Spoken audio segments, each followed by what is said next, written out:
Bonjour, nous sommes jeudi de la 30e semaine du temps ordinaire, année C. Nous allons méditer l'évangile de Jésus-Christ selon Saint Luc, chapitre 13, du verset 31 à 35. Le Seigneur soit avec vous. Évangile de Jésus-Christ selon Saint Luc. Jésus, le roi des rois, c'est Jésus, le bon pasteur. Alléluia, Alléluia, Alléluia, Alléluia, Amen.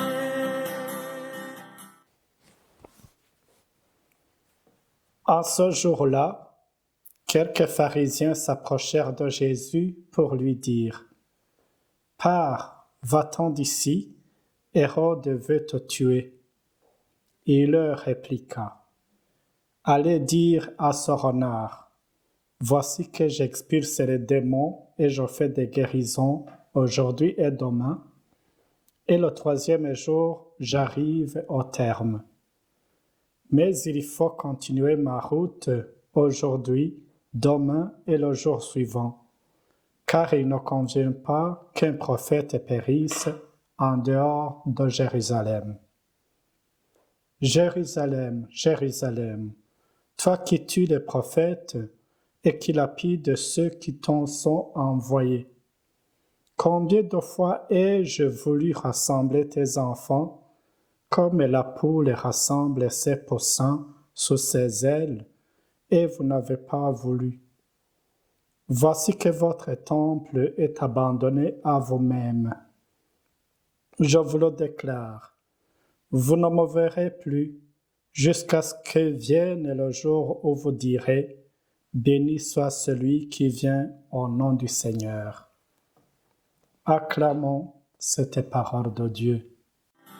C'est Jésus, la source d'amour, c'est Jésus, le roi de la paix. Alléluia, Alléluia, Alléluia, Alléluia, Amen. Jésus est en marche vers Jérusalem et vers sa mort.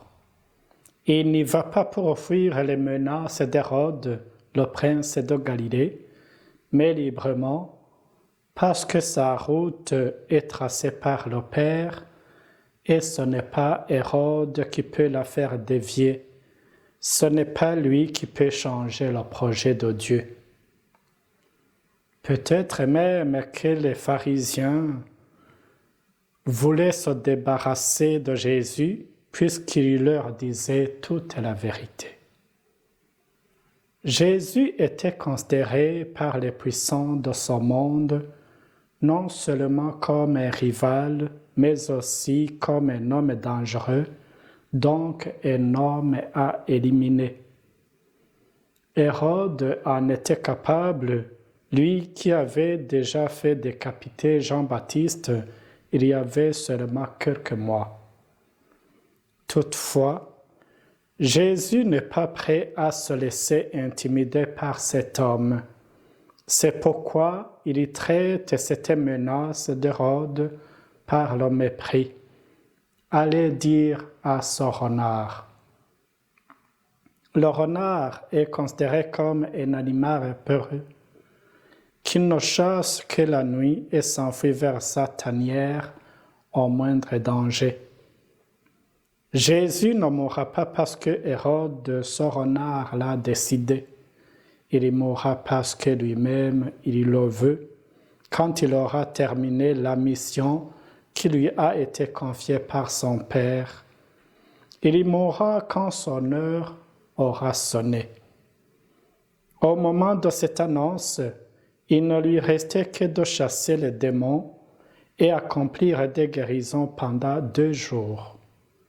Il était quasiment à la fin de sa mission. En montant à Jérusalem, Jésus est conscient d'aller vers un accomplissement.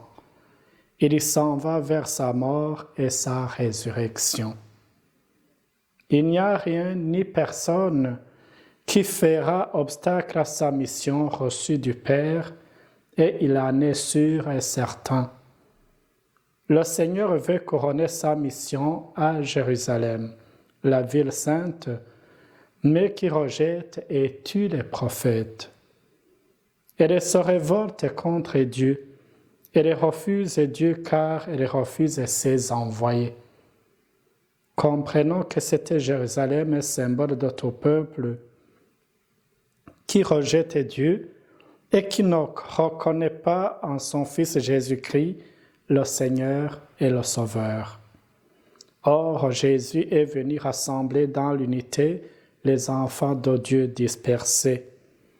En ne le reconnaissant pas comme notre Sauveur, on reste dispersé et on est en danger sans le savoir, comme Jérusalem qui a chassé Dieu alors que c'était la ville choisie par Dieu comme un noyau de la chrétienté.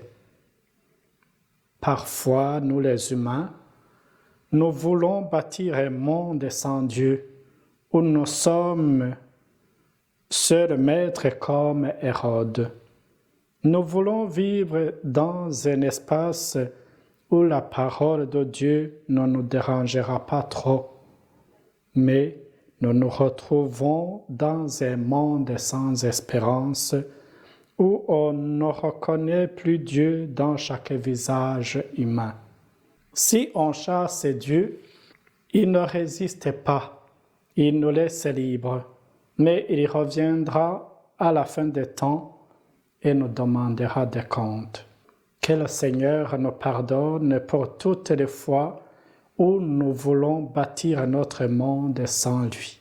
Qu'il nous donne les grâces pour accueillir, vivre et être transformés par sa parole, pour que, quand il reviendra, il nous trouve disponibles et prêts pour l'accueillir en disant avec joie, « Béni soit celui qui vient au nom du Seigneur.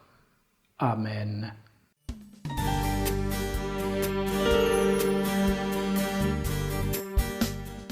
Que Dieu Tout-Puissant et miséricordieux vous bénisse, le Père, le Fils et le Saint-Esprit. Amen. Bonne journée.